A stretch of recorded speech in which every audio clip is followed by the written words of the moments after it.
राज्यसभा के लिए आज वोटिंग होनी है। हरियाणा की 2 सीटों के लिए 3 उम्मीदवार ने पर्चा भरा है। हरियाणा में निर्दलीय उम्मीदवार ने कांग्रेस की टेंशन बढ़ा दी है।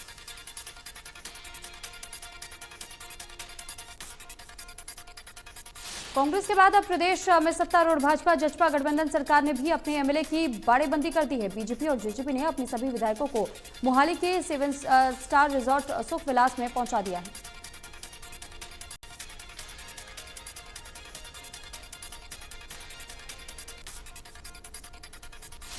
नगर परिषद चुनाव को देखते हुए प्रशासन पूरी तरीके से अलर्ट हो गया है, जिसके चलते टोहाना चंडीगढ़ रोड पर जांच अभियान भी चलाया जा रहा है और इस दौरान 116 वाहनों की जांच जारी।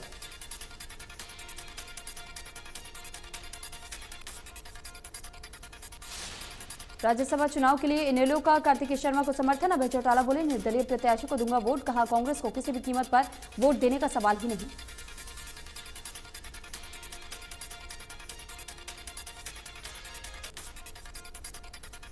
केंद्रीय पंचायत राज मंत्री कपिल मोरेश्वर पाटिल ने पंजाब में आम आदमी पार्टी पर जमकर निशाना साधते हुए कहा कि सरकार चलाने के लिए अनुभव होना चाहिए।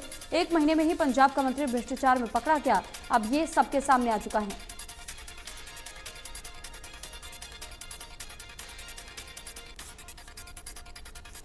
खेलो इंडिया यूथ गेम्स में हरियाणा का दबदबा। 33 गोल्ड के साथ पहले पायदान पर हरियाणा, अब तक 96 मेडल पर किया कब्जा।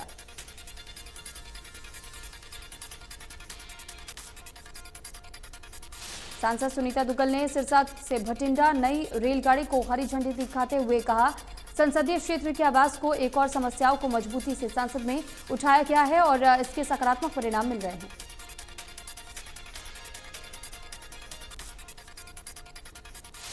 आजादी का अमृत महोत्सव के प्रतिष्ठित साप्ताहिक समारोह का आयोजन 12 Indian institute of corporate affairs Manesar में किया जा रहा है। आयोजित ISICA नीति आयोग, DPE और यूनिसेफ के सहयोग से ECGC CAG सर्वोत्तम स्थान पर प्रदर्शनी का आयोजन कर रहा है।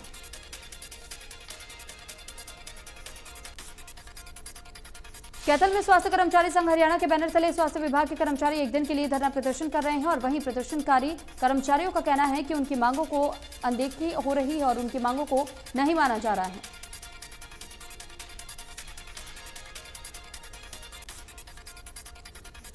भारतीय मजदूर संघ से जुड़े स्वास्थ्य कर्मचारी संघ के बैनर तले महिला स्वास्थ्य कर्मियों ने गुरुवार को अल आफिया सामान्य अस्पताल मांडीखेड़ा प्रांगण में 1 दिवसीय सांकेतिक धरना देकर के सरकार के खिलाफ अपनी नाराजगी जाहिर की है।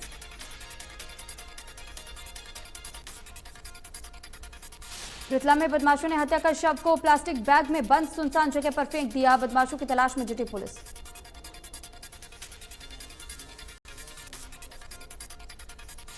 पानीपत के बाबरपुर मंडी में चोरों ने बुक डिपो जनरल स्टोर को अपना निशाना बनाते हुए दुकानों में रखा 1 लाख कैश और 50 से 60 रुपए की कीमत घड़ियां लेकर के हुए फरार।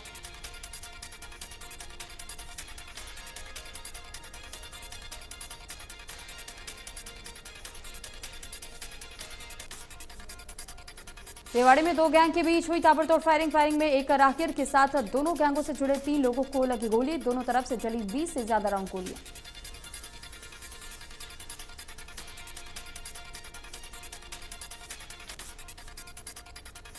फतेहाबाद की शूटिंग प्लेयर से हिसार में रेप एकेडमी में नशीला पदार्थ पिलाकर के होटल में किया गया था युवक। वीडियो बनाकर के लड़की को किया ब्लैकमेल। पुलिस मामले की जांच में जुटी।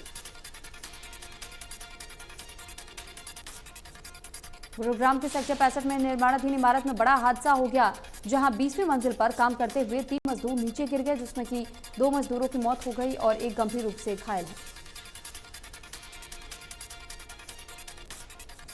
कुंडली मानेसर पलवल एक्सप्रेसवे पर हुई सड़क दुर्घटना में 4 लोगों की मौत हो गई है, जबकि 2 बच्चे गंभीर रूप से घायल हो गए हैं। घायलों का इलाज बुढ़ेड़ा के FGT अस्पताल में किया जा रहा है।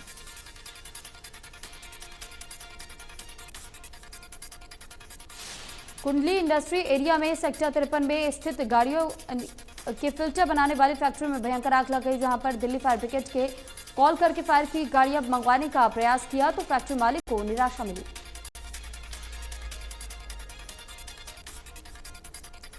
नू मनरेगा घोटाला की जांच से अधिकारियों और सरपंच में हड़कंप। अधिकारियों ने शुरू किया रास्ते का निर्माण। 2020 और 21 में कागज दिखाकर के 10.45 लाख कर लिए थे गबन।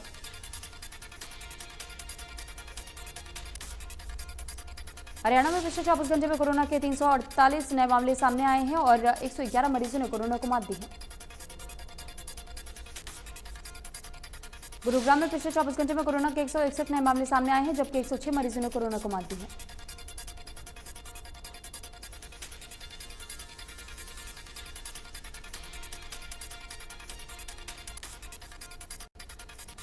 शनिवार तक गर्मी से राहत के आसार नहीं है। आज और कल हरियाणा में लू का अलर्ट। लू में 46 डिग्री दर्ज किया गया तापमान।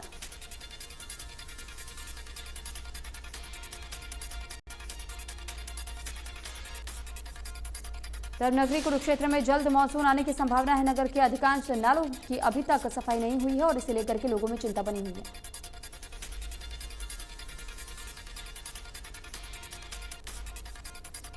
भारत का चुनाव आयोग ने राष्ट्रपति चुनाव की तारीखों का ऐलान कर दिया है। 18 जुलाई को होगा राष्ट्रपति का चुनाव, 15 जून को होगी अधिसूचना जारी, 21 जुलाई को आएंगे परिणाम।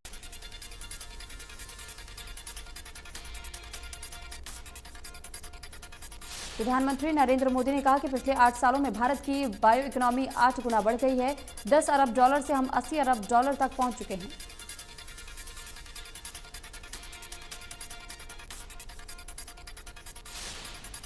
दिल्ली पुलिस की आईएफएसओ इकाई ने गुरुवार को एआईएमआईएम प्रमुख असदुद्दीन ओवैसी को नामजद करते हुए कथित तौर पर भड़काऊ टिप्पणी करने के आरोप में एफआईआर दर्ज की है।